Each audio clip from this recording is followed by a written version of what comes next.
Hi everyone, thank you for joining us for On Call for All Kids. Today we'll be discussing Halloween safety tips. We'll be talking about Halloween night safety tips, candy consumption, how much is too much, and how do we choose a good and safe costume. I am joined by Dr. Patrick Molaroni. He is an emergency medicine physician here at Johns Hopkins All-Children's Hospital. And Dr. Molaroni, it is a fun night, Halloween night, but it can also be a little bit dangerous. What are some safety tips for our families? You know, when I think about Halloween, actually this year, since it's on a Thursday, it's going to hopefully be a lot safer. You know, Halloween's become a holiday for children and adults, and a lot of adults want to go to parties on Halloween night as well. So on Halloween, there's a lot more traffic than there would normally be. So if you're a parent who has teenage children who might be driving that night, you've got to remind them that the roads are going to be used by trick-or-treaters as well as other drivers. And we need to be really safe about that.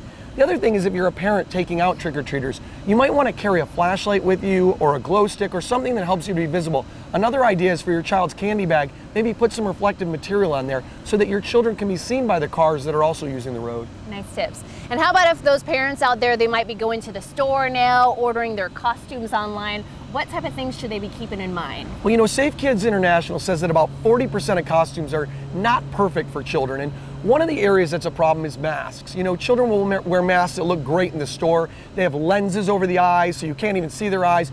But what happens is when you get out of the fluorescent lights of the store, the child's out there in the dark, they really can't see, or the mask might not fit right. And then the child has an obstruction when they're walking. The second thing is the size of the costume. Make sure that children's costumes aren't baggy or there aren't things hanging off of them, because although that might look good in a parade, when they're walking a mile to get candy at night, those are things that they could trip over. And then finally, especially with the little boys, if they want to be a ninja or maybe a ninja turtle and they have some kind of wand or an axe or a gun or something like that, you're going to have to remind them all night long that they're not supposed to be fighting with those things. So those tend to be dangerous. I'd like to stay away from them.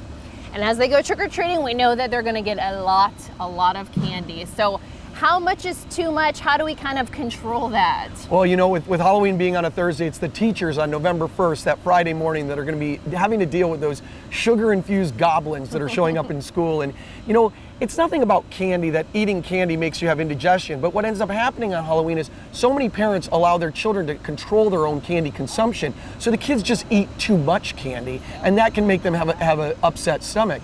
The second thing about candy is a lot of kids want to pick through their candy while they're still trick-or-treating, and that's dangerous. You know, as a parent, you should stop them from doing that. You should bring all the candy home and put it out on a table and inspect it.